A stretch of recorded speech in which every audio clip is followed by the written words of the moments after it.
Ang nakakabinging tunog ng bumibiyak na metal ang unang gumising sa kanya. Sinundan niyon ng imahe ng basag na salamin, kumikinang na parang mga bituin sa ilalim ng liwanag ng buwan bago maging talim ng kamatayan. At ang huli, ang mga salitang binitiwan niya na umalingaw-ngaw sa kanyang isipan na parang isang walang katapusang sumpa. Sana hindi ka na lang bumalik. Napabalikwas ng bangon si Maddox, habol ang kanyang hininga na para bang kalalabas niya lang mula sa pagkakalunod. Basa ng pawis ang kanyang noo at ang sutlang kumot na bumabalot sa kanya ay tila malamig at dayuhan sa kanyang balat. Nilibot niya ang tingin sa malawak at madilim na silid. Ang mamahaling kama, ang mga kasangkapang gawa sa pinakamainam na kahoy, ang malaking bintanang salamin na nagpapakita sa kumikinang na mga ilaw ng syudad sa ibaba. Lahat ng ito ay sigaw ng karangyaan. Ngunit para kay Maddox, ang lahat ng ito ay pader lamang ng isang magarbong kulungan. Isang taon na ang nakalipas mula ng gabing iyon, pero ang bangungot ay sariwa pa rin. Gabi-gabing dumadalaw para ipaalala sa kanya ang kanyang kasalanan. Bumangon siya. Hindi na nag-abalang magsuot ng damit pang itaas. Ang tanging suot niya ay ang kanyang pajama pants habang tinutungo niya ang bintana. Napahawak siya sa malamig na salamin, pinagmamasdan ang mga sasakyang parang mga alitap-tap na gumagalaw sa ibaba. Ang bawat isa sa kanila may patutunguhan. Samantalang siya, nananatiling nakakulong sa parehong lugar, sa parehong gabi. Hindi na niya kaya. Mabilis siyang nagbihis, isang simpleng itim na t-shirt at maong. Hindi niya kinuha ang susi ng kanyang sports car. Sa halip, ang luma at hindi kapansin-pansing sedan ang kanyang pinili. Kailangan niyang makalayo. Kailangan niyang makahinga ng hangin na hindi amoy pagsisisi. Nagmaneho siya ng walang patutunguhan, hinayaan niyang dalhin siya ng mga gulong kung saan man, habang ang mga pamilyar na kalsada ng Maynila ay nagiging mga guhit na lamang ng ilaw sa kanyang paningin. Ang radyo ay nakapatay. Ang tanging naririnig niya ay ang tibok ng sarili niyang puso. Isang ritmong puno ng pagkabalisa. Pagkaraan ng halos isang oras, natagpuan niya ang kanyang sarili sa isang bahagi ng syudad na hindi niya madalas puntahan. Isang lugar na mas tahimik, mas simple. At doon, sa isang kanto, may isang maliit na coffee shop na bukas pa. Kape, bulong niya sa sarili. Siguro, iyon ang kailangan niya. Isang bagay na mainit at totoo na hahawakan. Isang bagay na gigising sa kanya mula sa bangungot na ito. Ipinark niya ang sasakyan at bumaba. Ang hangin ng hating gabi ay bahagyang malamig. Nang buksan niya ang pinto ng coffee shop, isang maliit na kampana ang tumunog. Nag-aanunsyo ng kanyang pagdating. Ang amoy ng bagong timplang kape at tinapay ay sumalubong sa kanya. Iilan lamang ang tao sa loob. Isang estudyanteng nag-aaral, isang mag-asawang nag-uusap ng mahina. Sa likod ng counter, isang babae ang nakatalikod, abala sa pag-aayos ng mga tasa. "Good evening, sir." Magalang na bati nito nang hindi pa rin lumilingon.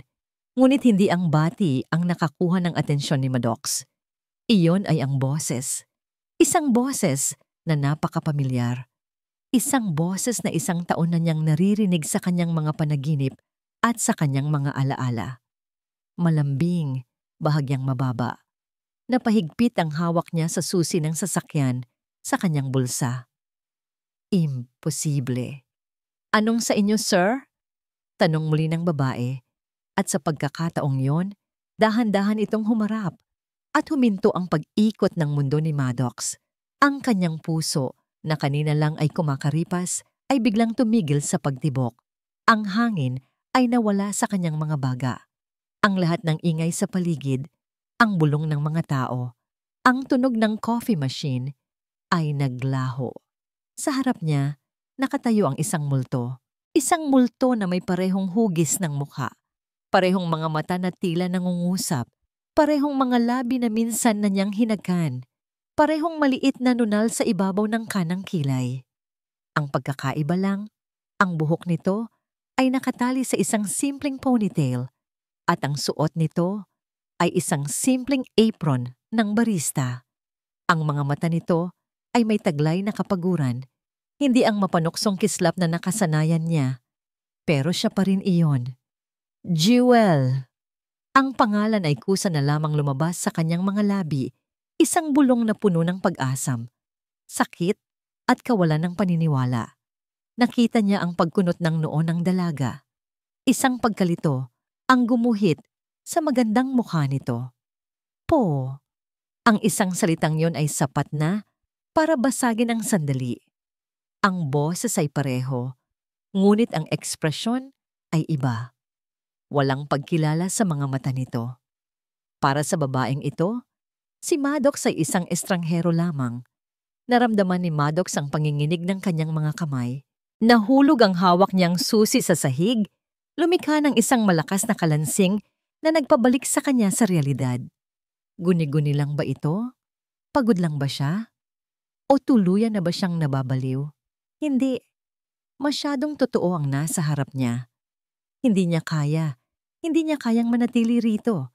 Walang sinabing paumanhin, mabilis siyang tumalikod at halos takbuhin ang pinto palabas. Narinig niya ang nagtatakang tawag ng babae sa likuran niya, ngunit hindi siya lumingon. Nang makapasok siya sa kotse, agad niyang isinara ang pinto at napasandal sa manibela. Ang kanyang paghinga ay mabigat at mabilis. Napapikit siya ng mariin, sinusubukang burahin ang imahe ng babae sa kanyang isipan, ngunit mas lalo lang itong lumilinaw. Dahan-dahan niyang iminulat ang kanyang mga mata at tumingin pabalik sa salaming bintana ng coffee shop. Nakita niya ang babae, nakatingin sa direksyon ng pinto na may pagtataka bago ito bumalik sa kanyang ginagawa. Totoo siya. Hindi siya isang ilusyon, isang nakakabaliw na ideya ang pumasok sa isipan ni Maddox, isang ideya na parehong nagbibigay sa kanya ng takot at ng isang kakatuwang pag-asa. Hindi ito pwedeng maging isang pagkakataon lamang. Kailangan niyang malaman, kailangan niyang makasiguro. Pinanood niya ang babae mula sa kadiliman ng kanyang sasakyan, ang kanyang puso ay nagsisimula na namang tumibok ng mabilis. Ngunit sa pagkakataong ito, hindi dahil sa sakit, kundi dahil sa isang bagong, mapanganib na layunin. Hindi maari. Kailangan kong malaman kung sino ka. Hoy, tulala ka na naman dyan. Napapitlag si Jem nang tapikin siya sa braso ni Lisa, ang katrabaho, at matalik niyang kaibigan. Hawak nito ang dalawang basahan, handa na para sa paglilinis bago sila magsara. Ano ba kasing nangyari kagabi? Pag-alis ko, sabi mo may isang customer na lang. Huwag mong sabihing yung gwapong lalaki na mukhang may sariling helicopter, yung huling customer mo? Usisa ni Lisa, habang pinupunasan ang counter. Napabuntong hininga si Jem. Mula pa kaninang umaga, ay hindi na maalis sa isip niya ang lalaking iyon. Ang paraan ng pagtitig nito na para bang nakakita ng multo at ang pangalang ibinulong nito, Jewel. Kakaiba siya, Lisa. Pumasok siya, tumitig sa akin, bumulong ng pangalan, tapos biglang tumakbo palabas. Nahulog pa nga yung susi niya sa sobrang taranta. Napatigil si Lisa sa pagpupunas at humarap sa kanya. Nanlalaki ang mga mata. Seryoso? Baka naman may tupak yun o baka may kamukha ka lang. Siguro nga, sagot ni Jem. Kahit na sa loob-loob niya, iba ang nararamdaman niya. Iba ang titig ng lalaking yon. Hindi lang yon simpleng pagkalito sa pagkakamukha.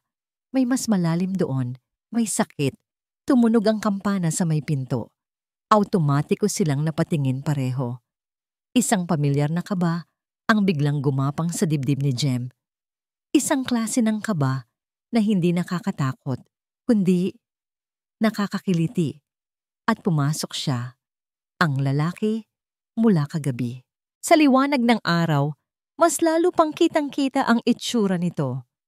Matangkad, balingkinitan ang pangangatawan, at suot ang isang simpleng puting polo shirt na halatang mamahalin.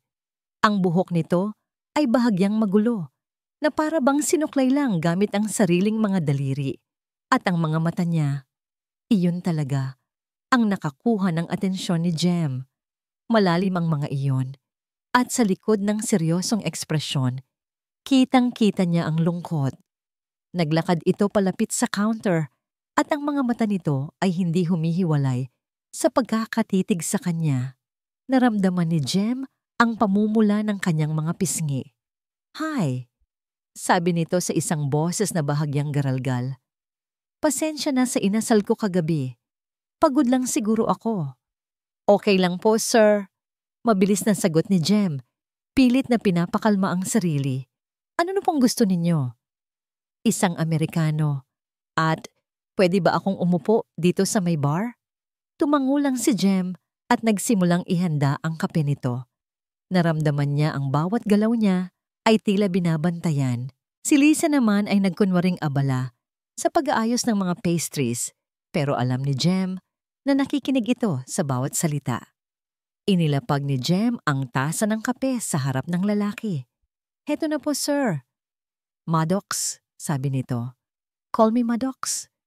"Jem po," sagot niya. Isang nangiti ang sumilay sa labi ni Maddox. Isang maliit, halos malungkot na nangiti. "I know." Naguluhan si Jem, pero bago pa siya makapagtanong, nagsalita na ulit ito. "Matagal ka na ba ditong nagtatrabaho?" "Magdadalawang taon na rin po," sagot niya. Nagpatuloy ang mga tanong nito. Mga simpleng tanong lang naman, kung saan siya nakatira, kung ano ang mga libangan niya. Pero ang paraan ng pagtatanong nito ay kakaiba. Tila bawat sagot niya ay isang piraso ng palaisipan na maingat nitong pinag-aaralan. Habang nag-uusap sila, sa sobrang kaba ni Jem, aksidente niyang natabig ang isang baso ng tubig. Natapon niyo ba sa kanyang kamay at braso? "Aray!" Mahinang daing niya. Mas nabigla kaysa nasaktan sa lamig.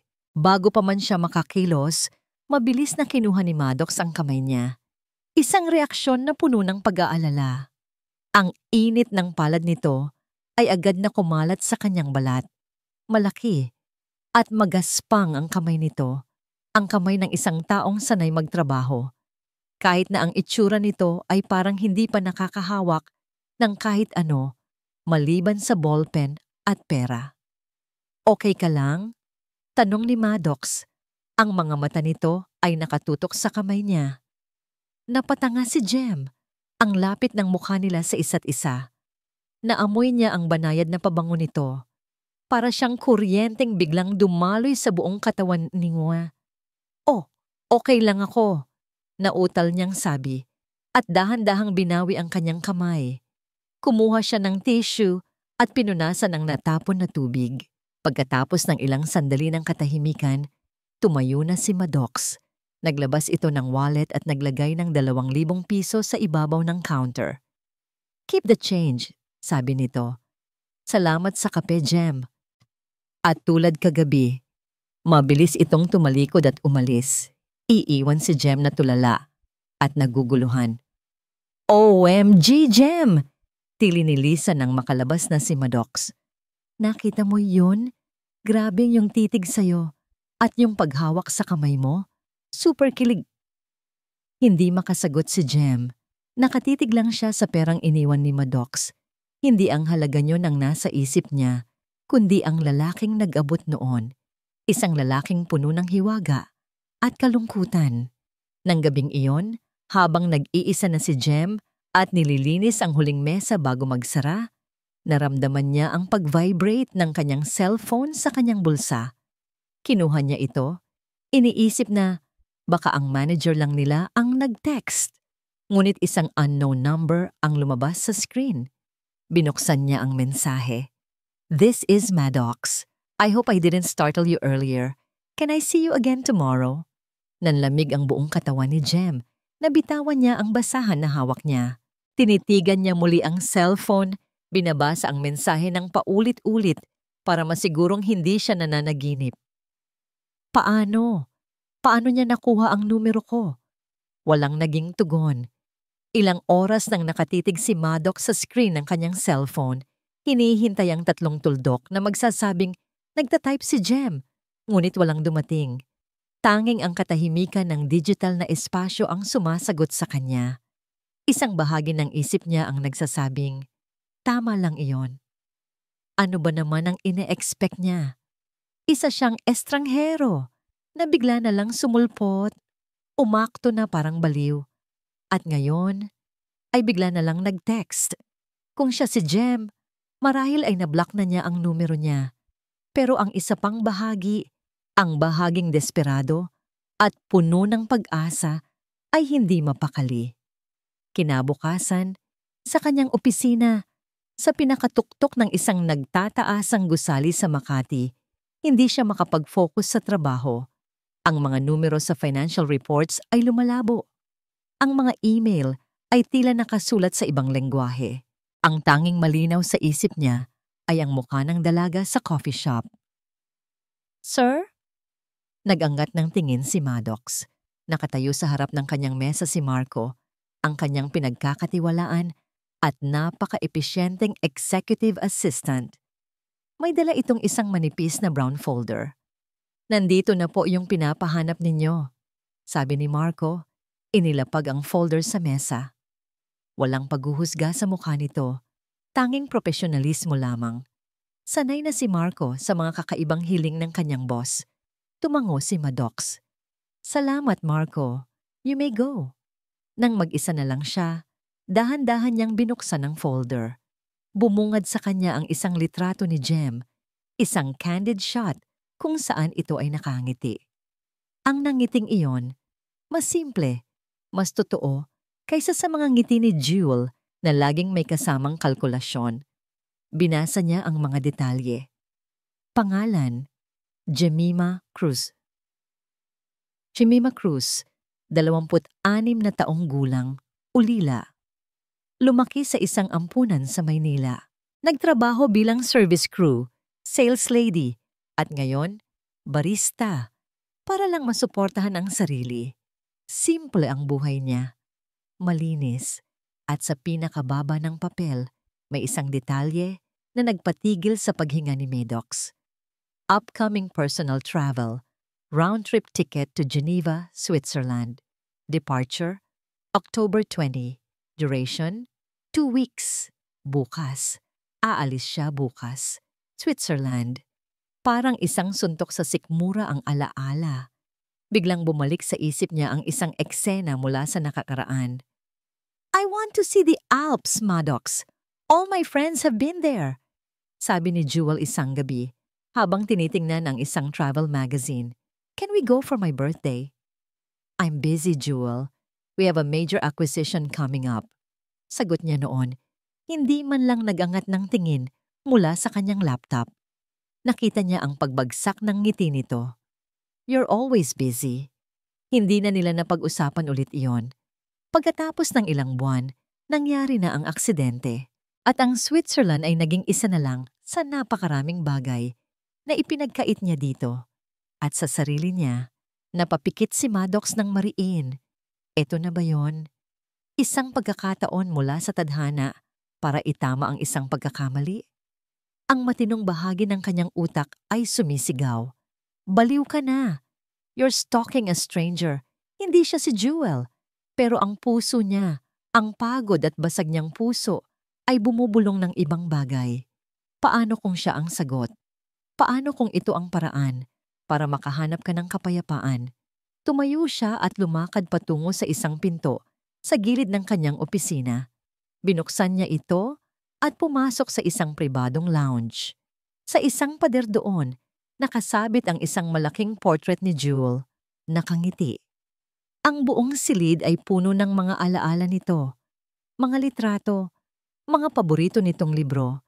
Isang bote ng pabango nito na hindi pa nabubuksan. Lumapit siya sa portrait at hinaplos ang malamig na canvas. Lagi mong gustong pumunta sa Switzerland. Bulong niya sa larawan. Hindi kita nadala doon. Nagkulang ako sa'yo. Isang desisyon ang nabuo sa kanyang isipan. Isang desisyon na walang lohika, walang basihan, kundi ang bugso ng isang desperadong damdamin. Bumalik siya sa kanyang mesa at kinuha ang telepono. Isang pindot lang at sumagot na si Marco sa kabilang linya. "Marco?" sabi niya. Ang kanyang boses ay matatag at puno ng awtoridad. "Yes, sir? Book me a first-class ticket to Geneva tonight." Narinig niya ang sandaling pag-atubili sa kabilang linya. "Pero sir, yung meeting ninyo bukas sa mga investors." "Cancel all my appointments for the next 2 weeks." Putol ni Maddox. "I don't care how you do it. Just get it done." Pagkatapos ng tawag, muli siyang lumingon sa larawan ni Jewel. Isang mapait na ngiti ang gumuhit sa kanyang mga labi. "This time," sabi niya, na para bang kausap ang isang taong naroroon talaga. "This time, gagawin ko ng tama." Kinabukasan, nasa NEA Terminal 1 si Jem, hindi maalis ang namangiti sa kanyang labi. Ito ang unang beses na makakalabas siya ng bansa. Ilang taon niya itong pinag-ipunan. Ang makita ang Swiss Alps. Iyon ang pangarap niya mula pa pagkabata. Naramdaman niya ang pag-vibrate ng cellphone pa niya. Isang text mula kay Lisa. "Mag-ingat ka. Mag-uwi ka ng Swiss chocolate at Swiss na jowa." Natawa si Jem habang nagre-reply. Habang abala siya, hindi niya namalayan na nagsimula nang umusad ang pila para sa boarding. "Flight PR 118 bound for Geneva is now ready for boarding," anunsyo mula sa speaker. Puno ng pananabik, hinila niya ang kanyang maliit na maleta at pumila. Habang papalapit siya sa gate, naramdaman niya ang isang kakaibang kaba, ang simula ng isang bagong kabanata sa kanyang buhay. Nang siya na ang susunod, inabot na niya ang kanyang passport at boarding pass. Ngunit bago pa man niya ito maibigay sa staff, isang pamilyar na boses ang narinig niya mula sa kanyang likuran. Isang boses na malalim at banayad. "Small world, isn't it, Jem?" Nanigas si Jem sa kanyang kinatatayuan. Dahan-dahan siyang lumingon at ang kanyang puso ay halos lumundag palabas ng kanyang dibdib. Nakatayo doon si Maddox, suot ang isang mamahaling leather jacket. Bit-bit ang isang maliit na travel bag. At sa mga labi nito, may isang nangiting hindi niya mabasa. Isang nangiting puno ng hiwaga, determinasyon, at isang bagay na hindi niya maintindihan, na para bang nakatingin ito sa katuparan ng isang matagal nang nawalang pangarap. Nakatayo si Jem na parang estatwa sa gitna ng pila. Hindi alintana ang mga taong nagtatakang tumitingin sa kanya. Ang passport sa kanyang kamay ay tila naging isang pirasong yelo. Si Maddox, nandito siya. Paano? "Jem?" Mahinang tawag nito, at ang tunog ng kanyang pangalan mula sa mga labi nito ang nagpabalik sa kanya sa wisyo. "Anong ginagawa mo rito?" Iyon lang ang salitang lumabas sa kanyang bibig. Isang bulong na puno ng pagkalito. "I can explain," sabi ni Maddox. At sa unang pagkakataon, nakita ni Jem ang bahid ng hiya sa mga mata nito. "But maybe not here." Tinangwan nito ang staff ng airline na naghihintay. Tila natauhan, mabilis na inabot ni Jem ang kanyang mga dokumento. Pagkatapos maskan ang kanyang boarding pass, iginiya siya ni Maddox palayo sa pila, patungo sa isang mas tahimik na sulok ng waiting area. "Sinundan mo ba ako?" Diretsahang tanong ni Jem. Ang kanyang boses ay may halong pag-iingat at hindi maitatagong pag-uusisa. Tumango si Maddox. "Oo." Ang pag-amin nito ay diretsahan. Walang paligoy-ligoy. Mas lalong naguluhan si Jem. Pero bakit? Huminga ng malalim si Maddox. "Dahil pakiramdam ko, kailangan kitang makilala pa.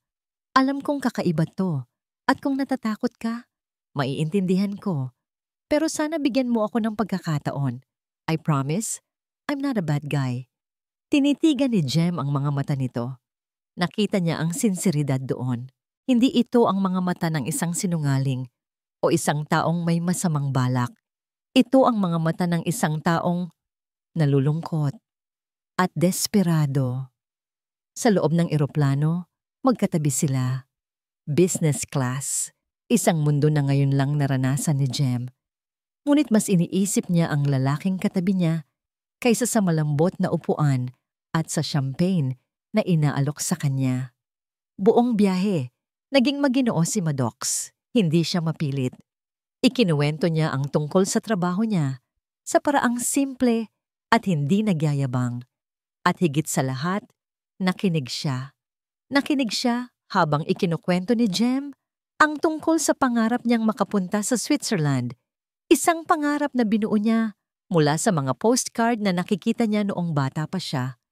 Paglapag nila sa Geneva, ibang mundo ang bumungad kay Jem. Ang hangin ay malinis at malamig.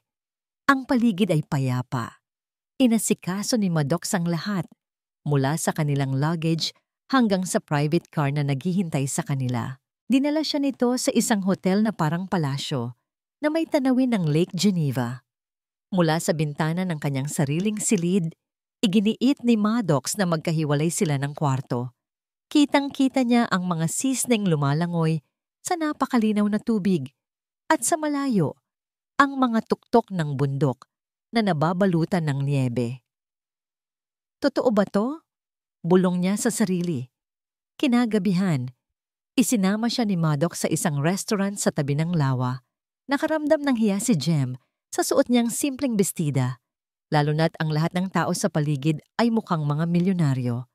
Ngunit pinaramdam ni Maddox na siya ang pinakamagandang babae sa silid na yon. Huwag mo silang pansinin, sabi nito nang mapansin ang kanyang pagkailang. Ang mahalaga, nandito ka.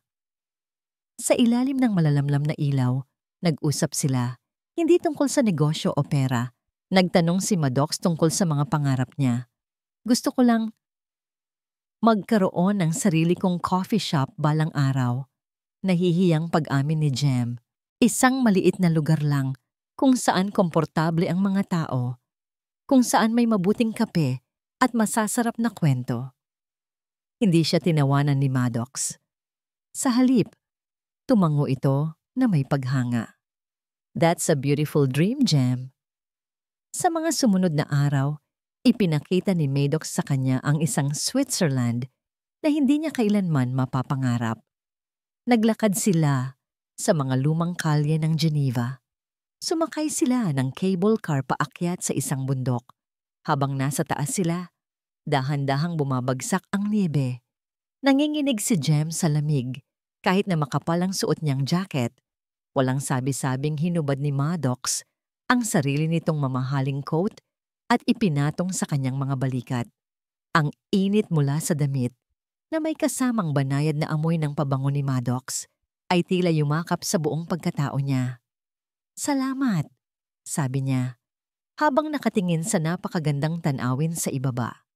Jem, tawag ni Maddox. Humarap siya rito. Seryoso ang mukha nito at ang mga mata nito ay tila nakikita ang kaluluwa niya. Kailangan mong malaman ang totoo, sabi nito. Sinundan talaga kita. Mula nang una kitang makita sa coffee shop, may kung anong nagsabi sa akin na hindi iyon isang pagkakataon. Alam kong nakakatakot pakinggan, pero naramdaman ko na may connection tayo na hindi ko maipaliwanag. Napahigpit ang hawak ni Jem sa barandilya. Ito na, ang sagot sa lahat ng tanong niya. Nakatitig lang siya, hinihintay ang kasunod. Gabi na nang bumalik sila sa hotel. Pero imbes na pumasok sa kani-kanilang silid, nagyaya si Maddox na umupo muna sa isang bench sa hardin ng hotel sa ilalim ng kalangitang puno ng bituin. Tahimik sila ng ilang sandali. Pinapakinggan lang ang banayad na alon mula sa lawa. Dahan-dahang inabot ni Maddox ang kanyang kamay. Nag-atubili si Jem, ngunit sa huli ay hinayaan niyang hawakan nito ang kanyang mga daliri. Ang init ng palad nito ay nagpadala ng pamilyar na kuryente sa kanyang katawan. I know this is crazy. Basag ni Maddox sa katahimikan, ang kanyang boses ay isang mahinang bulong. Maingat niyang inayos ang ilang hibla ng buhok na tumatakip sa mukha ni Jem. But I think I'm falling for you, Jem. Natigilan si Jem. Ang mga salitang yon, parang musika sa kanyang pandinig. Isang musikang matagal na niyang gustong marinig.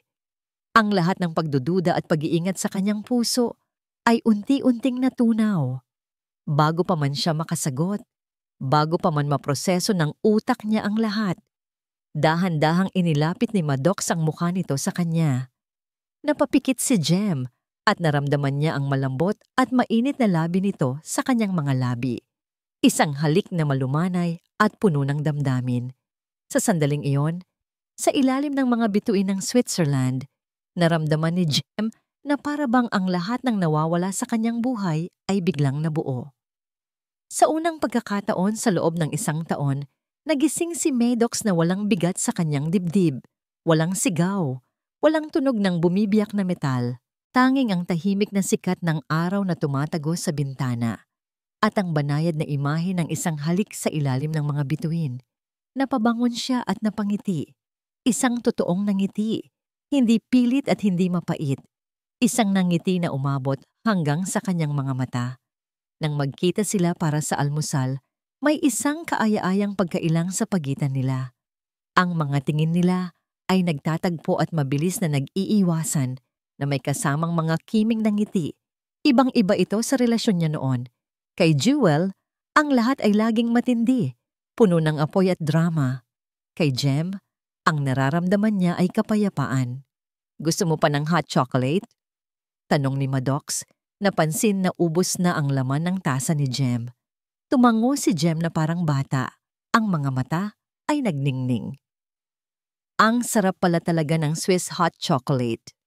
Napangiti si Maddox habang tinatawag ang waiter. Ang simpleng kasiyahan ni Jem sa maliliit na bagay ay nakakahawa. Kay Jewel, ang kaligayahan ay laging may katumbas na presyo. Isang designer bag, isang mamahaling alahas, isang biyahe sa isang sikat na resort. Kay Jem, isang tasa ng mainit na tsokolate lang ay sapat na. Nang araw na yon, dinala niya si Jem sa isang maliit at lumang nayon na nakatago sa paanan ng bundok. Naglakad-lakad sila sa mga kalye na gawa sa bato. Tinitingnan ang mga tindahan na nagbebenta ng mga produktong gawa sa kamay. Walang reklamo mula kay Jem tungkol sa pagod o sa lamig. Sa halip, manghang-mangha ito sa bawat sulok, sa bawat bulaklak na tumutubo sa gilid ng bintana ng mga bahay. Pumasok sila sa isang maliit na tindahan na puno ng mga wood carvings. Napukaw ang atensyon ni Jem sa isang maliit na ibon na gawa sa kahoy. Simple pero perpekto ang pagkakaukit. Habang tinitingnan ito ni Jem, nilapitan siya ni Maddox mula sa likuran. Gusto mo? Mahinang tanong niya. Umiling si Jem. Hindi. Tinitingnan ko lang. Ang ganda. Pero nakita ni Maddox ang pag-asam sa mga mata nito. Walang sabi-sabing binayaran niya ito sa matandang tindero at iniabot kay Jem. Maddox, hindi mo kailangang... I want to, putol niya. Isang munting alaala ng unang araw ng ating... Kung ano man ito. Tinanggap ni Jem ang ibon at ang nangiti nito ay mas maliwanag pa kaysa sa araw. Sa sandaling iyon, naramdaman ni Maddox ang isang bagay na mas matindi pa sa simpleng pagkahumaling. Pag-ibig. Totoong pag-ibig. Habang naglalakad sila pabalik, hindi niya maiwasang ikumpara. Kung si Jewel ang kasama niya, marahil ay nagrereklamo na ito sa layo ng nilakad nila.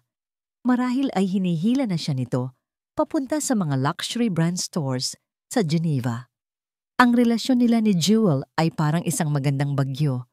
Nakakabighani, puno ng sidhi, pero sa huli, nakakasira. Ang nararamdaman niya para kay Jem ay parang isang tahimik na lawak, kalmado, payapa, nakakagaling. At doon pumasok ang takot. Paano kung malaman ni Jem ang totoong dahilan kung bakit niya ito nilapitan? Paano kung isipin nito na ang lahat ng ito, ang biyahe, ang mga ngiti, ang halik, ay dahil lang sa kamukha nito si Jewel? Mawawala ang kapayapaang ito at hindi niya kakayanin iyon. Hindi pa. Hindi pa siya handang sabihin ng lahat. Hihintayin niya ang tamang panahon kapag sigurado na siyang maniniwala si Jem na ang pagmamahal niya ay totoo at para lamang dito. Nang gabi ring iyon, pagbalik nila sa hotel, mas naging komportable na sila sa isa't isa. Nag-order na lang sila ng room service at kumain habang nagkukwentuhan sa maliit na sala ng suite ni Maddox. Biglang tumunog ang cellphone ni Maddox na nakapatong sa center table. Pangalan ni Marco ang lumabas sa screen. "Excuse me for a second," sabi ni Maddox kay Jem. "I need to take this." Tumayo siya at lumakad patungo sa balkonahe para sa mas pribadong pag-uusap. "Sir, I'm sorry to disturb you, but the board is asking for a decision on the..." Habang kausap ni Maddox si Marco, ang kanyang isip ay pansamantalang bumalik sa magulong mundo ng korporasyon. Naging abala siya sa pagbibigay ng mga instruksyon, hindi namamalayan na naiwan niyang nakabukas ang pinto ng balkonahe.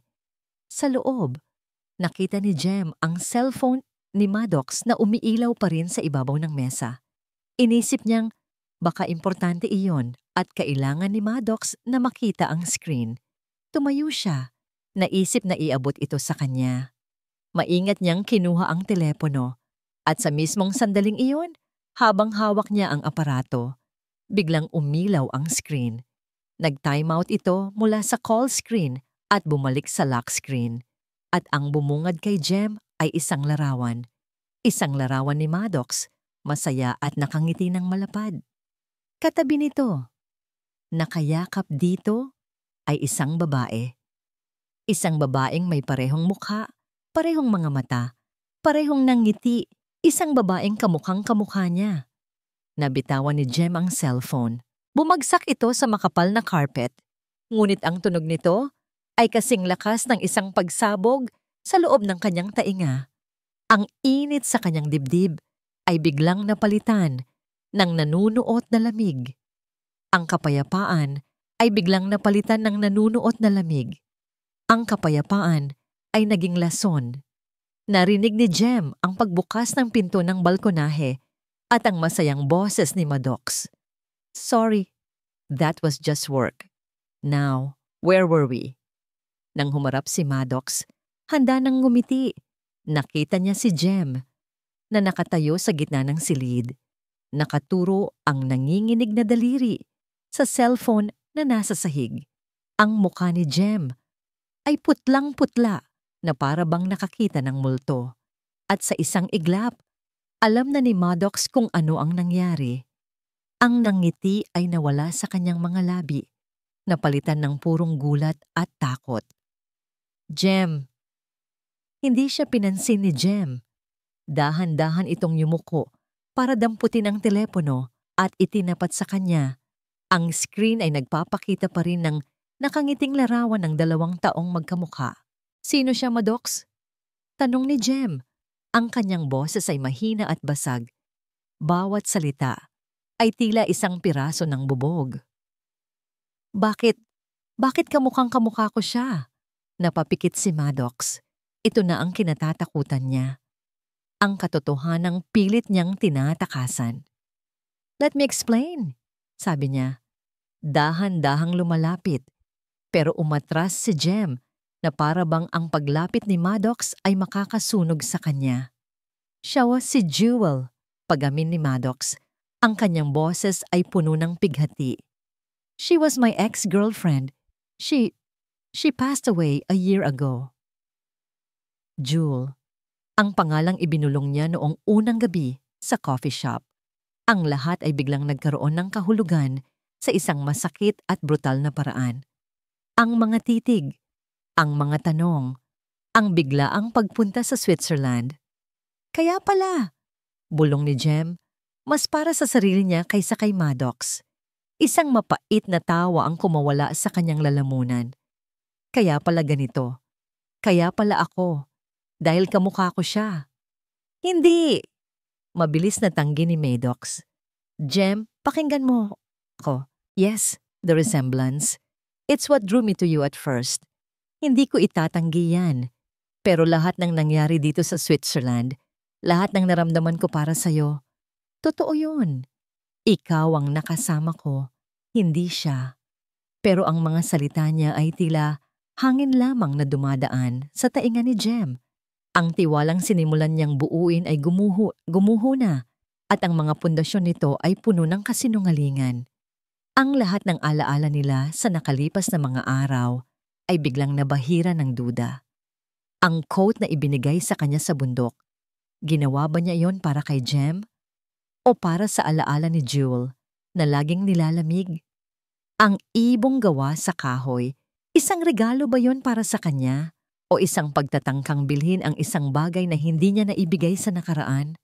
At ang halik sa ilalim ng mga bituin, sino ba talaga ang hinahalikan niya noon? Ginamit mo lang ako, sabi ni Jem. Ang mga luha ay nagsisimula ng mamuo sa kanyang mga mata. Isa lang akong pamalit. Isang paraan para muli mong buhayin ang patay mong nobiya. That's not true. I'm falling for you, Jem. For you. Desperadong sabi ni Maddox. Sinusubukang abutin ang kamay ni Jem, ngunit muli itong umiwas. Umiling si Jem. Ang mga luha ay tuluyan ng bumagsak sa kanyang mga pisngi. Hindi ko na alam kung ano ang totoo. Tumalikod siya at mabilis na lumabas ng silid ni Maddox. Pumasok sa sarili niyang kwarto at isinara ang pinto ng malakas. Isinandal niya ang kanyang likod dito at dahan-dahang napaupo sa sahig, hinahayaang bumuhos ang lahat ng sakit, galit at pagkadismaya. Ang pangarap niyang bakasyon ay naging isang bangungot. Ang mga sumunod na araw ay isang silent tour ng impyerno. Tinapos nila ang natitirang araw sa Switzerland sa isang nakabibinging katahimikan. Magkasama sila sa isang sasakyan, kumakain sa iisang mesa, pero may isang pader na hindi nakikita sa pagitan nila. Sinubukan ni Maddox na kausapin siya ng ilang beses, ngunit ang tanging isinasagot ni Jem ay mga tango at iling. Ang magagandang tanawin ng Swiss Alps ay nawalan ng kukuwati ng kulay. Ang masasarap na pagkain ay nawalan ng lasa.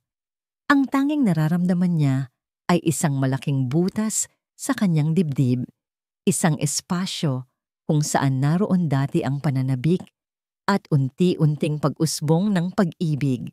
Ang biyahe pabalik sa Maynila ay mas masahol pa. 14 na oras silang magkatabi sa eroplano, ang kanilang mga braso ay halos magkadikit. Ngunit ang distansya sa pagitan nila ay parang libo-libong milya. Pagdating nila sa Maynila, magkahiwalay silang lumabas ng airport. Jem, please, let me drive you home. Mag-usap tayo. Huling pakiusap ni Maddox. Tumingin si Jem sa kanya. Ang kanyang mga mata ay walang emosyon. Kaya ko ang sarili ko, Maddox. Salamat sa lahat. Ang lahat ay may dalang bigat ng panunumbat. Tumalikod siya at pumara ng taxi. Iniwan si Maddox na nakatayo sa gitna ng arrival area, mukhang talunan at wasak. Pagdating ni Jem sa kanyang maliit na apartment, ibinagsak niya ang kanyang mga gamit. Ang katahimikan at kasimplehan ng kanyang tahanan, na dati nagbibigay sa kanya ng kapanatagan, ngayon ay tila sumisigaw ng kanyang pag-iisa. Naligo siya, nagbihis, at sinubukang ibalik ang sarili sa normal. Ngunit habang nakaupo siya sa kanyang maliit na sofa, yakap-yakap ang kanyang mga tuhod, ang mga alaala ay pilit na bumabalik. Biglang tumunog ang kanyang cellphone, isang unknown number na may country code ng isang European country.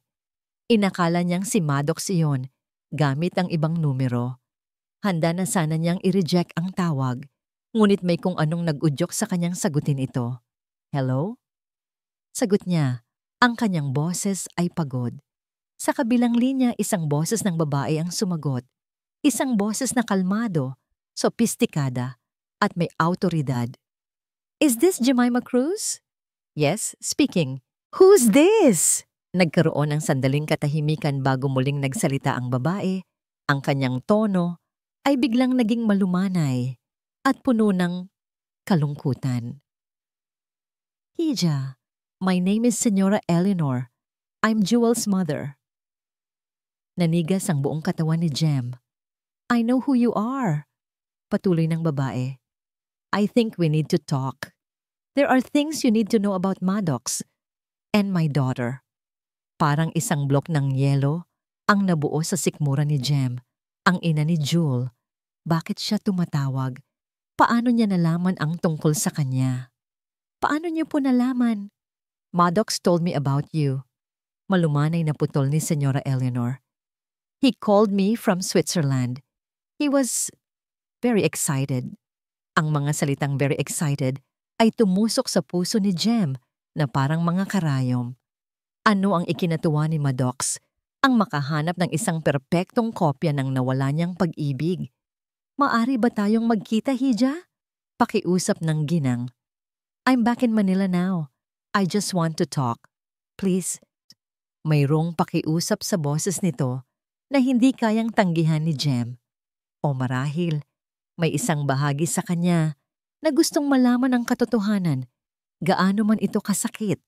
Nagkasundo silang magkita kinabukasan sa isang mamahaling tea house sa isang 5-star hotel. Pagdating ni Jem, nakaramdam agad siya ng pagkailang. Ang suot niyang simpleng blusa at maong ay tila isang uniforme ng kahirapan sa gitna ng mga eleganteng kasuotan ng ibang mga bisita. Sa isang sulok, nakaupo ang isang babae na nasa mga huuling taon ng kanyang 50s. Nakasuot ito ng isang simpleng itim na bestida, ngunit ang perlas sa kanyang leeg at ang hikaw sa kanyang mga tainga ay sumisigaw ng karangyaan. Nang mag-angat ito ng tingin at ngumiti, agad na nakilala ni Jem ang mga mata ni Jewel o ang sarili niyang mga mata sa mukha ng matandang babae. Jem, Hija. Salamat sa pagdating. Bati ni Senyora Eleanor. Tumatayo para salubungin siya ng isang magaan na yakap. Naamoy ni Jem ang mamahaling pabango nito. Pinaupo siya nito at agad na tinawag ang waiter.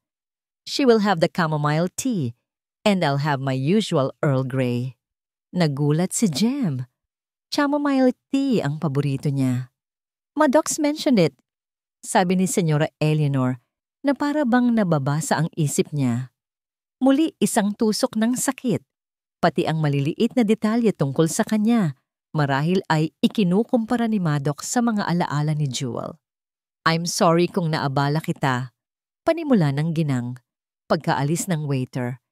Gusto ko lang makita ang babaeng nagpabalik ng ngiti sa mga labi ni Maddox. It's been a year. And it's the first time I've heard him sound so happy. Ang tono nito ay puno ng pasasalamat, ngunit may kung anong lungkot sa likod noon. Naramdaman ni Jem ang awa para sa isang inang nawalan ng anak. Inilabas ni Senyora Eleanor ang kanyang cellphone at ipinakita kay Jem ang ilang mga larawan. Mga larawan ni Jewel habang lumalaki, noong debut niya, noong graduation niya. Sa bawat larawan, lalong nakikita ni Jem ang kanyang sarili. She was my everything, sabi ni Senyora Eleanor. Ang boses ay nanginginig na. And Maddox worshiped the ground she walked on. Ang pagmamahal nila sa isa't isa, para itong isang fairy tale. Itinuro nito ang isang particular na larawan, ang larawan sa lock screen ni Maddox. This was taken a week before the accident. They were so in love. Maddox was about to propose. Ang bawat salita ni Senyora Eleanor ay tila isang pala na humuhukay ng mas malalim na butas sa puso ni Jem. So, hindi lang siya pamalit. Pamalit siya sa isang babaeng malapit ng pakasalan ni Maddox. Alam mo, Hija, nag-aalala lang ako para sa'yo, sabi ng ginang, at inabot nito ang kamay ni Jem na nakapatong sa mesa. Ang kamay nito ay malamig. It must be hard to be with a man who is still in love with a ghost. Maddox is a good man, but his heart was buried with my daughter. Umiling si Jem. Sinabi niya pong totoo ang nararamdaman niya para sa akin. Isang malungkot na ngiti ang sumilay sa mga labi ni Senyora Eleanor. Of course, he would say that. Baka nga naniniwala siya sa sinasabi niya. Pero paano ka makakasiguro? Paano mo malalaman kung ikaw ba talaga ang nakikita niya o ang anino ng aking anak? Ang mga tanong na iyon mismo ang mga tanong na gumugulo sa isipan ni Jem mula pa noong gabing iyon sa Switzerland. Natahimik sila nang dumating ang kanilang tsa. Matapos humigop, muling nagsalita si Senyora Eleanor. Ayokong masaktan ka, Jem. Nakikita ko na mabuti kang bata. You deserve a love that is completely yours, not a second-hand love. Tumayo na ang ginang. I have to go. It was nice meeting you, Hisha. Naiwan si Jem na nakaupo, tulala. Ang mainit na tsaa ay lumamig na. Ang pag-uusap nila ay tila isang lason na dahan-dahang kumakalat sa kanyang sistema. Pinapatay ang anumang natitirang pag-asa. Totoo ang lahat ng sinabi ni Senyora Eleanor. Makatwiran, puno ng pag-aalala. Ngunit bakit pakiramdam niya ay may mali? Bakit pakiramdam niya na ang bawat salita ay maingat na pinili para saktan siya? Habang pauwi na siya, sakay ng isang taxi, nag-vibrate ang kanyang cellphone. Isang mensahe mula sa isang hindi pamilyar na email address. Nang buksan niya ito, isang audio file ang nakalakip. From Subject. Para malaman mo ang totoo, napakunot ang noo ni Jem. Sa kabila ng pag-aalinlangan, isinaksak niya ang kanyang earphones at pinindot ang play. Isang boses ang narinig niya. Boses ni Maddox. Basag. Puno ng sakit. Halos hindi niya ito makilala. Jewel, I'm so sorry. I should have never let you go. I'll do anything to have you back. Ang bawat salita ay isang saksak. Ramdam niya ang totoong pighati sa boses nito. Ang totoong pagmamahal para kay Jewel. Biglang naputol ang recording. Napahawak si Jem sa kanyang bibig para pigilan ng isang hikbi. Ngayon, wala nang duda. Hindi lang siya pamalit. Isa siyang kasangkapan sa isang desperadong pagtatangka ni Maddox na ibalik ang nakaraan. At hinding-hindi niya papayagan yon. Nang makarating siya sa tapat ng coffee shop para sa kanyang shift, nakita niya si Maddox na naghihintay sa labas. May hawak na isang bouquet ng puting rosas. Ngunit hindi na ang lalaking minahal niya sa Switzerland ang nakikita niya. Ang nakikita niya ngayon ay isang sinungaling. Isang estranghero na may puso na pag-aari na ng iba. Ilang araw na siyang parang multo na nagbabantay sa labas ng coffee shop, umaasang makahanap ng tamang tiyempo para makausap si Jem. Ngunit laging umiiwas ang dalaga. Nagpapadala siya ng mga bulaklak, pero nalalaman niyang itinapon lang ito. Nagde-text siya. Tumawag. Walang sagot. Nagsisimula ng kumain sa kanya ang desperasyon. Hindi niya kayang mawala si Jem, lalo na't ngayon pa lang niya natatagpuan ang sarili niyang kaligayahan. Ngayong gabi, nagpasya siyang hindi na siya aalis hanggat hindi sila nagkakausap. Dala ang isang bouquet ng puting rosas. Ang paboritong bulaklak ni Jem, hindi ni Jewel. Matiyaga siyang naghintay sa tapat ng cafe. Nang sa wakas ay lumabas si Jem para magsimula ng kanyang shift, natigilan ito nang makita siya. Ang mukha nito ay walang emosyon.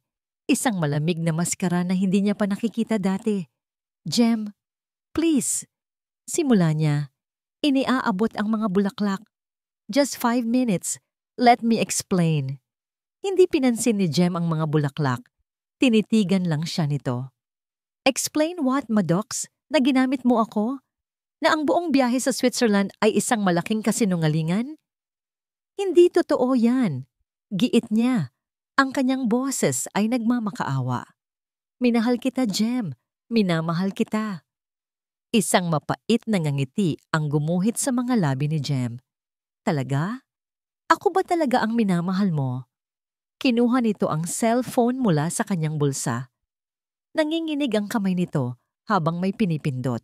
At pagkatapos, itinapat nito yon sa mukha niya. Isang pamilyar na boses ang lumabas mula sa speaker. Ang sarili niyang boses basag sa pighati. Jewel, I'm so sorry. I should have never let you go. I'll do anything to have you back.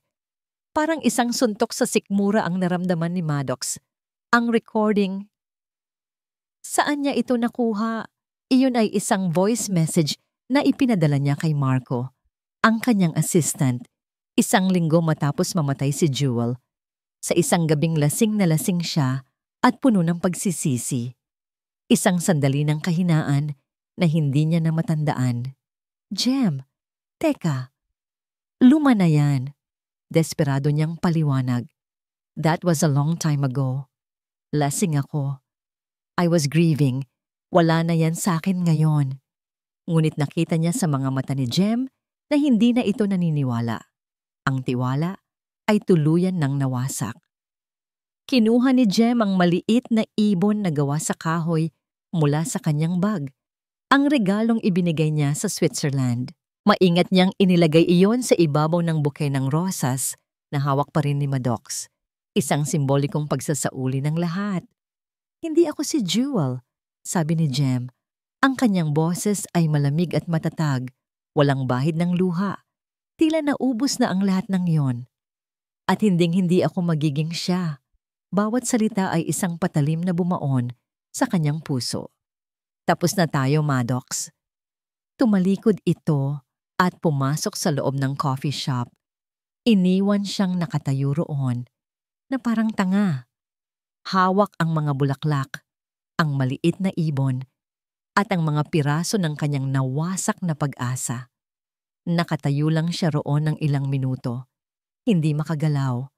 Ang mga taong dumadaan ay napapatingin, ngunit hindi niya sila nakikita. Ang tanging nakikita niya ay ang likod ni Jem habang papalayo ito. Bumalik siya sa kanyang sasakyan.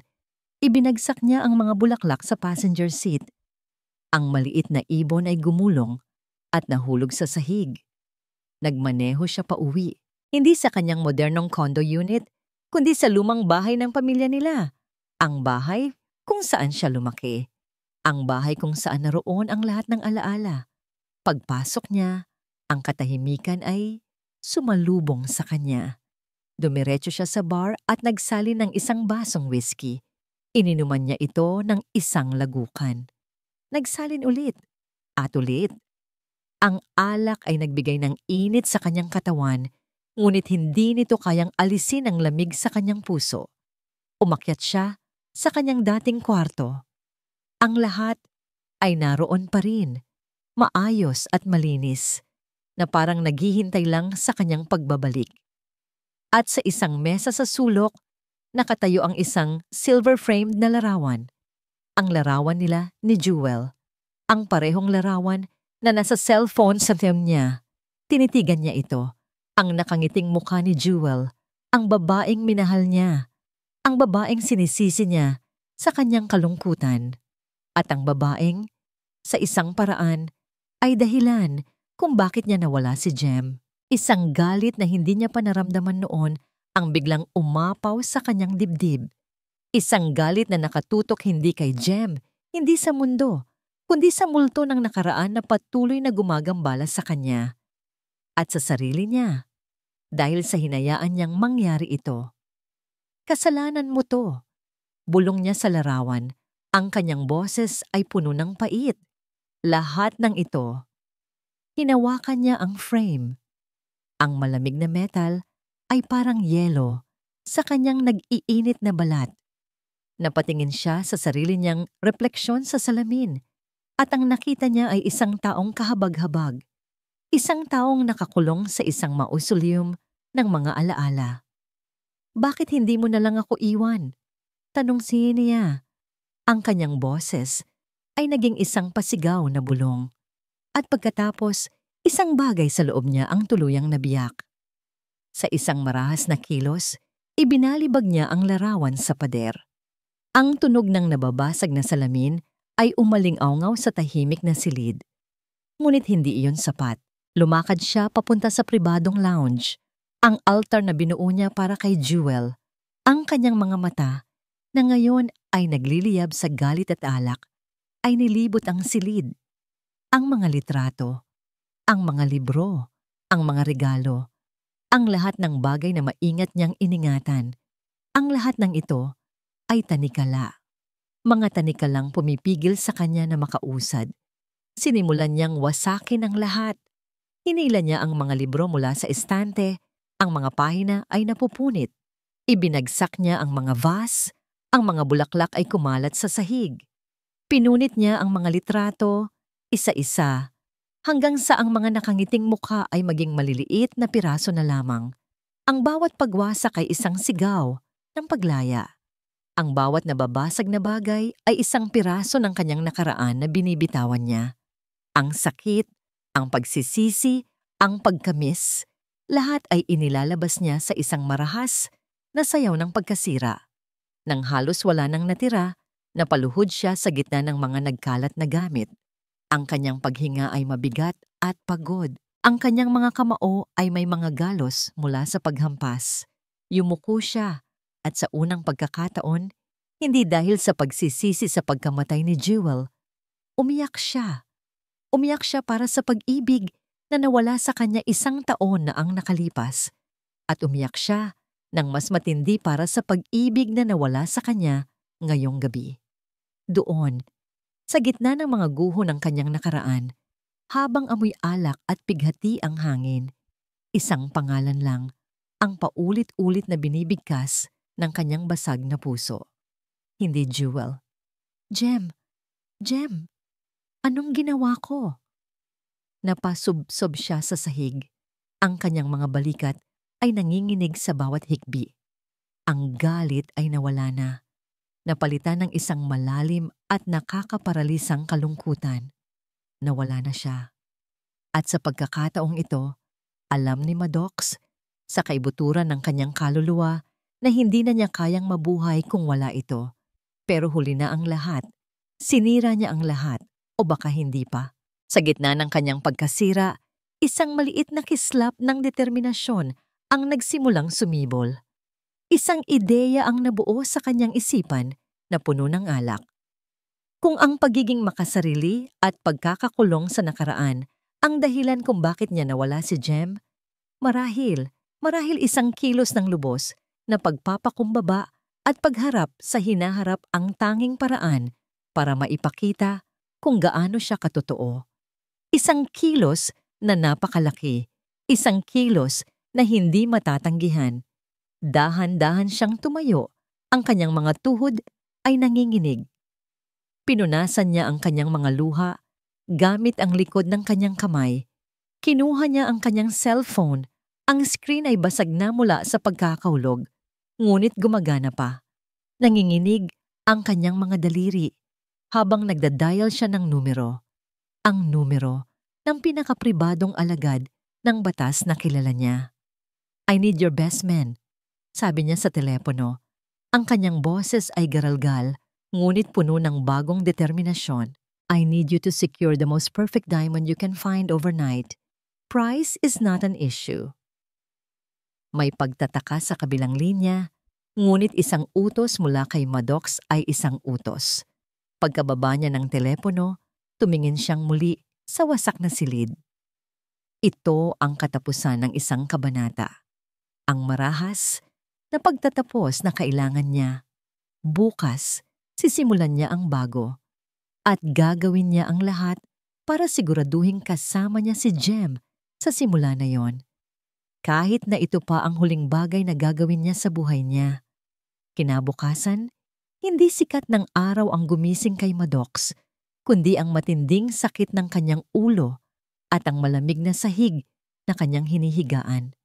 Dahan-dahan niyang iminulat ang kanyang mga mata. Ang unang bumungad sa kanya ay ang mga pira-pirasong alaala, basag na salamin, punit na papel, wasak na kahoy. Ang santuwaryo ni Jewel ay isa na ngayong libingan ng nakaraan. Napaupo siya at kasabay ng pagkirot ng kanyang ulo ay ang pagkirot ng kanyang puso. Ngunit sa pagkakataong ito, iba na ang sakit. Hindi na ito ang pamilyar na pighati na dulot ng pagsisisi. Ito ay isang bagong sakit. Ang sakit ng posibleng pagkawala kay Jem ng tuluyan. At sa sakit na yon, nakahanap siya ng kalinawan. Ang gabing iyon ng pagwawasak ay hindi isang katapusan. Ito ay isang paglilinis, isang marahas na binyag pabalik sa realidad. Tumayo siya. Ang bawat galaw ay mabigat, ngunit mayroon ng layunin. Hindi na siya ang lalaking nalulunod sa kalungkutan. Pumunta siya sa banyo at tinitigan ang kanyang sarili sa salamin. Ang nakita niya ay isang gulo. May mga pasa sa kanyang kamao. Ang kanyang mga mata ay namumugto. Ang kanyang mukha ay larawan ng isang taong natalo sa isang laban. Pero ngayon pa lang, magsisimula ang tunay na digmaan. Naligo siya. Ang bawat patak ng malamig na tubig ay tila naghuhugas hindi lang ng dumi sa kanyang katawan, kundi pati na rin ng mga multo sa kanyang isipan. Pagkatapos magbihis, hindi siya bumalik sa wasak na silid. Sa halip, kumuha siya ng isang malaking itim na garbage bag. Isa-isa niyang pinulot ang lahat ng natira sa mga gamit ni Jewel. Hindi niya ito tiningnan. Hindi na niya hinayaang bumalik pa ang mga alaala. Bawat piraso ay mabilis niyang inilagay sa loob ng bag na para bang nagmamadali siyang alisin ang isang lason sa kanyang tahanan. Nang mapuno ang bag, itinali niya ito ng mahigpit. Dinala niya ito palabas at inilagay sa basurahan. Isang kilos na simple, ngunit para sa kanya, ito ay kasing bigat ng pag-angat ng isang bundok mula sa kanyang mga balikat. Pagkatapos noon, kinuha niya ang susi ng kanyang kotse. Ngunit bago umalis, may isa pa siyang kailangang gawin. Kinuha niya ang kanyang cellphone at tinawagan si Marco. Marco, pakinggan mo akong Marco, pakinggan mo akong mabuti, sabi ni Maddox. Ang kanyang boses ay kalmado at desidido. I-pull out mo ang lahat ng funding ng kompanya sa lahat ng charities at foundations na konektado sa pamilya ni Senyora Eleanor and find out kung sino ang nagpadala ng audio file kay Jem. I want a name. Walang tanong na sumagot si Marco. Yes, sir. Right away. Pagkababa ng telepono, sumakay si Maddox sa kanyang sasakyan. Nagmaneho siya patungo sa isang lugar na isang taon na niyang iniiwasan. Ang sementeryo. Ipinark niya ang kotse at naglakad sa mga hilera ng mga pangalang nakaukit sa bato. Huminto siya sa harap ng isang lapida na gawa sa puting marmol. Jewel, Ana de la Vega, beloved daughter, forever in our hearts. Tinitigan niya ang pangalan. Sa unang pagkakataon, wala na ang bigat ng kasalanan, wala na ang galit, tanging isang payapang pamamaalam. Jewel, panimula niya, ang kanyang boses ay isang mahinang bulong na tinatangay ng hangin. I'm sorry. I'm sorry kung naging mahina ako. Kung hinayaan kong ikulong ako ng alaala mo. Minahal kita. Totoo yon. Pero kailangan ko nang bumitaw. Huminga siya ng malalim. Sana, nasaan ka man ngayon, masaya ka na. At sana, maintindihan mo. Nilapag niya sa ibabaw ng lapida ang isang solong puting rosas na binili niya bago pumasok. Hindi isang bouquet, hindi isang magarbong arrangement, isang simpleng bulaklak lang, isang simbolo ng pagtatapos. Paalam, Jewel, sabi niya sa huling pagkakataon. Pagkatapos, tumalikod siya. At sa bawat hakbang papalayo sa libingan na yon, naramdaman niya ang unti-unting paggaan ng kanyang pagkatao. Hindi na siya ang lalaking dinadala ng anino ng nakaraan. Siya na si Maddox at handa na siyang ipaglaban ang kanyang hinaharap. Gabi na nang matanggap niya ang tawag na hinihintay niya. Nasa loob siya ng kanyang sasakyan, nakaparada sa isang madilim na kalye, ilang kanto lang mula sa apartment ni Jem. Sir, nakuha ko na po, sabi ng kanyang pinagkakatiwalaang private jeweler sa kabilang linya. It's flawless. 3 carats, heart-shaped. Perfect, sagot ni Maddox. Dalhin mo sa address na ibinigay ko. Ngayon na.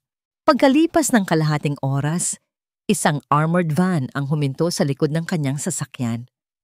Isang lalaking nakasuot ng itim ang lumapit at iniabot sa kanya ang isang maliit at eleganteng itim na kahon. Binuksan ito ni Maddox sa ilalim ng dim light ng kanyang sasakyan. Sa loob, sa ibabaw ng itim na velvet, isang diamante ang kumikinang. Hindi ito ang pinakamalaki. Hindi ito ang pinakamagarbo. Ngunit perpekto ito. Ang hugis puso nitong itsura ay nagsasabi ng lahat ng gusto niyang iparating. Isinara niya ang kahon. Huminga siya ng malalim. This is it. All or nothing. Nagmaneho siya papunta sa apartment complex ni Jem at ipinark ang kotse sa tapat. Bumaba siya. Dala-dala ang maliit na itim na kahon na tila naglalaman ng kanyang buong kinabukasan. Umakyat siya sa hagdanan. Bawat baitang ay parang isang pagsubok. Nang nasa tapat na siya ng pinto ng apartment ni Jem, natigilan siya. Nanginginig ang kanyang kamay habang itinataas ito para kumatok. Paano kung hindi siya pagbuksan? Paano kung isara nito ang pinto sa mukha niya? Pero wala nang atrasan. Kumatok siya. 3 marahang katok. Narinig niya ang mga yabag sa loob. At pagkatapos, dahan-dahang bumukas ang pinto. Nakatayo roon si Jem, nakasuot ng simpleng pambahay na damit. Ang gulat sa kanyang mga mata ay agad na napalitan ng isang malamig na pagbabantay. Anong ginagawa mo rito? Tanong nito. Ang boses ay walang init. Hindi nagsalita si Maddox. Sa halip, sa harap ng nakabukas na pinto, sa ilalim ng malamlam na ilaw ng hallway, dahan-dahan siyang lumuhod sa isang tuhod. Namilog ang mga mata ni Jem sa pagkabigla. Binuksan ni Maddox ang itim na kahon. Ang diamante ay kumislap. Nauhuli ang liwanag at ibinalik ito na parang isang maliit na bituin. Tumingala siya. Tinitigan ng diretso ang mga mata ni Jem. Wala nang bakas ng multo ni Jewel sa kanyang paningin. Tanging si Jem lang, ang babaeng mahal niya. Alam kong wala akong karapatan. Panimula niya. Ang kanyang boses ay nanginginig, ngunit puno ng katapatan. Alam kong sinaktan kita. Alam kong sinira ko ang tiwala mo. Pero nandito ako ngayon, Jem. Hindi bilang isang taong gustong bumalik sa nakaraan, kundi bilang isang taong handang ibigay ang buong hinaharap niya sa'yo. Huminga siya ng malalim. Jem, pakasalan mo ako. Ang hangin ay tila nawala sa maliit na pasilyo. Ang tanging naririnig ni Jem ay ang malakas na kabog ng sarili niyang dibdib. Isang tunog na halos nakakabingi. Nakaluhod si Maddox sa harap niya. Sa kamay nito, isang singsing na may diamanteng hugis puso. Kumikiinang na parang isang pangako. Sa gitna ng kadiliman, ang mga salitang binitiwan nito ay umalingaw-ngaw sa kanyang isipan. Pakasalan mo ako. Hindi ito maaari. 1 linggo pa lang ang nakalipas mula nang wasakin nito ang puso niya. 1 linggo pa lang mula nang malaman niyang isa lang siyang anino. At ngayon, ito. Tumayo ka dyan, Maddox, sabi ni Jem. Ang kanyang boses ay nanginginig sa kabila ng pagsisikap niyang maging matatag. Nag-aaksaya ka lang ng oras. Alam mo na ang sagot ko. Ngunit hindi tumayo si Maddox. Nanatili itong nakaluhod. Ang kanyang mga mata ay nakatitig sa kanya, puno ng pagsusumamo. Hindi ako aalis dito, Jem, hanggat hindi mo nakikita ang katotohanan sa mga mata ko. Tapos na si Jewel. Ang nakaraan, tapos na. Ikaw ang gusto kong makasama habang buhay. Ang sinseridad sa boses nito ay halos bumasag sa pader na itinayo ni Jem sa paligid ng kanyang puso. Isang maliit na bahagi sa kanya ang gustong maniwala. Ang bahaging iyon na totoong nagmahal sa lalaking ito sa kabila ng mga bundok ng Switzerland. Ngunit ang alaala ng audio recording, ang malamig na mga salita ni Señora Eleanor. Mas malakas ang mga iyon. Paano ako maniniwala sa'yo? Tanong niya. Ang sakit ay bumabalik. Pagkatapos ng lahat, dahil sa pagkakataong ito, wala na akong tinatago. Sagot ni Maddox. Tanungin mo kahit ano. Sasagutin ko. Bago pa man makasagot si Jem, isang matinis at puno ng galit na boses ang biglang pumunit sa tensyonadong katahimikan ng pasilyo.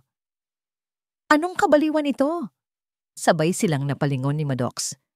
Mula sa dulo ng hallway, mabilis na naglalakad, palapit si Senyora Eleanor.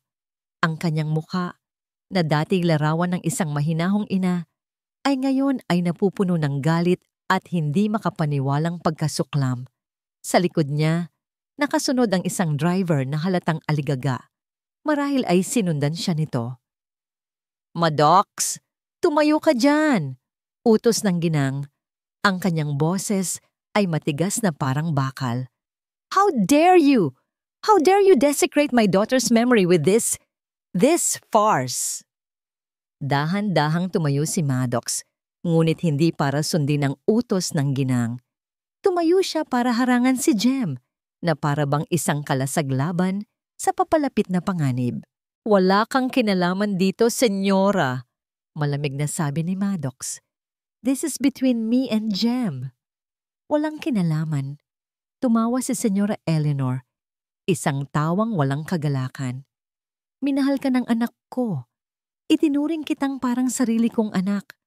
At ito ang igaganti mo? Papalitan mo siya ng isang murang kopya? Ang mga salitang murang kopya ay tumama kay Jem na parang isang sampal. Napahigpit ang hawak niya sa doorknob para suportahan ang sarili.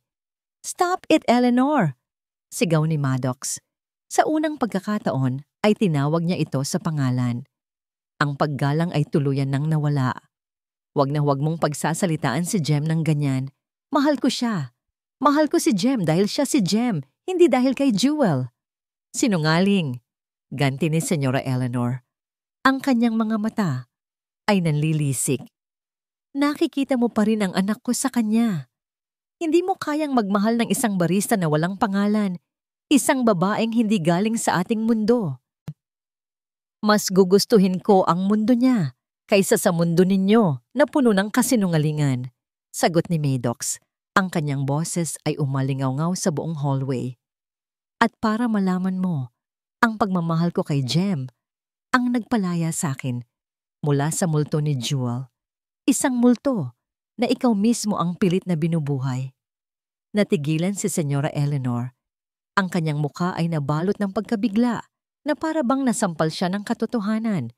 Ngunit mabilis itong napalitan ng isang mas malalim at mas mapanganib na emosyon. Isang desperasyon.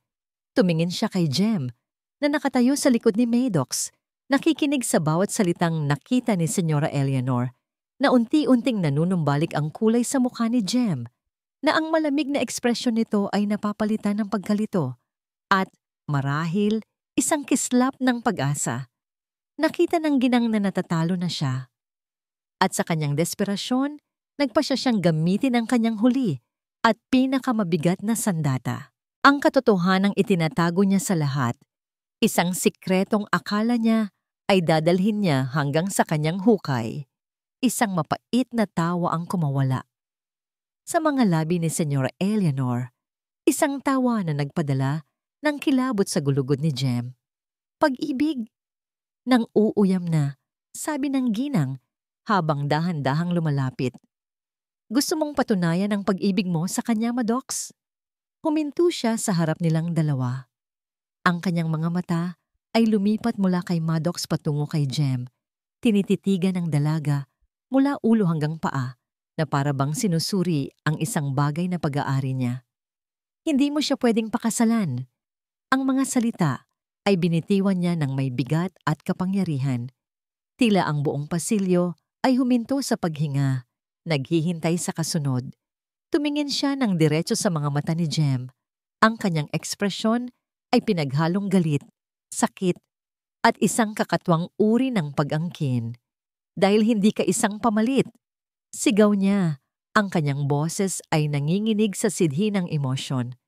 Ikaw. Huminga siya ng malalim, inihahanda ang sarili para sa salitang magpapabago sa lahat. Ang mga salita ay parang bombang sumabog sa tahimik na pasilyo, nag-iwan ng nakabibinging katahimikan at mga pira-pirasong abo ng realidad. kakambal ng anak ko. Nanlamig ang buong katawan ni Maddox. Ang kanyang isip, na ilang sandali lang ang nakalipas ay puno ng determinasyon, ay biglang naging blangko. Tumingin siya kay Senyora Eleanor na nakatayong nanginginig sa galit at bighati.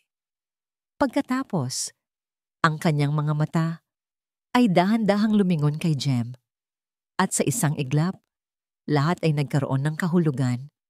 Parang mga piraso ng basag na salamin na biglang nabuo sa kanyang isipan, ipinapakita ang isang kumpletong larawan, ang hindi maipaliwanag na pagkakapareho. Ang boses, ang maliit na nunal, ang pakiramdam na matagal na niya itong kilala. Hindi iyon dahil kay Jewel, hindi dahil sa multo ng nakaraan. Ito ay isang koneksyon na mas malalim. Isang koneksyon na nakasulat na sa kanilang dugo bago pa man sila isilang. Tadhana. Anong ibig mong sabihin? Si Jem ang unang nakabasag sa katahimikan. Ang kanyang boses ay isang mahinang bulong, halos hindi marinig. Tumingin si Senyora Eleanor kay Jem at sa unang pagkakataon, nakita ni Maddox ang pagguho ng kanyang maskara. Ang galit ay napalitan ng isang habambuhay na sakit. Ang ama ninyo, panimula ng ginang, ang kanyang boses ay basag. He was a powerful man, pero malupit. Nang malaman niyang kambal ang ipinagbubuntis ko, nagbanta siya. Isa lang daw ang kailangan niya, isang tagapagmana. Ang isa ay isang pabigat lamang. Isang hikbi ang kumawala sa ginang bago ito nagpatuloy. Wala akong lakas noon para labanan siya. Bata pa ako takot. Ipinanganak ko kayo sa isang pribadong klinika. Si Jewel ang unang lumabas, malusog. Ngunit ikaw ay mahina. Akala nila ay hindi ka mabubuhay. Tumingin siya kay Jem na may pagsisisi. Sa ilalim ng utos ng inyong ama, ipinagkatiwala ka sa isang madre na nangakong aalagaan ka. Ang sabi nila sa akin, namatay ka rin. Pagkatapos ng ilang araw, naniwala ako.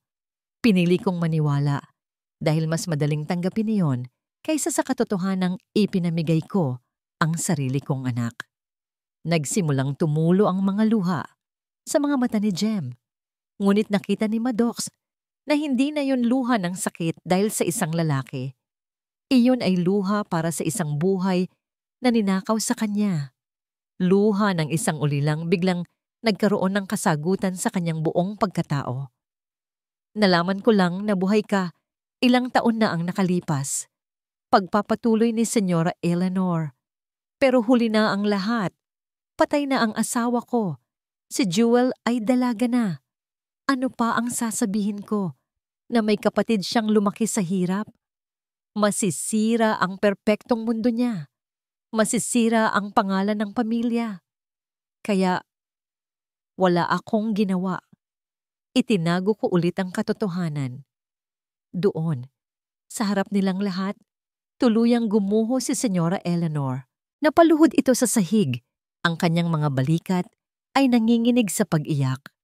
Patawarin mo ako, anak. Patawarin mo ako. Lumapit si Maddox kay Jem. Maingat niyang hinawakan ang braso nito. Naramdaman niya ang panginginig nito. Jem! Tumingin ito sa kanya. Ang mga mata nito ay puno ng luha. Ngunit sa likod ng mga luhang iyon, mayroong bagong liwanag. Isang pagkaunawa. Nakita ni Maddox ang pagbabago. Hindi na ito ang babaeng nagdududa sa kanyang sariling halaga. Sa harap niya nakatayo, ang isang babaeng sa wakas ay nahanap ang kanyang ugat. Huminga ng malalim si Jem at dahan-dahang lumakad palapit sa kanyang ina. Hindi ito nagsalita.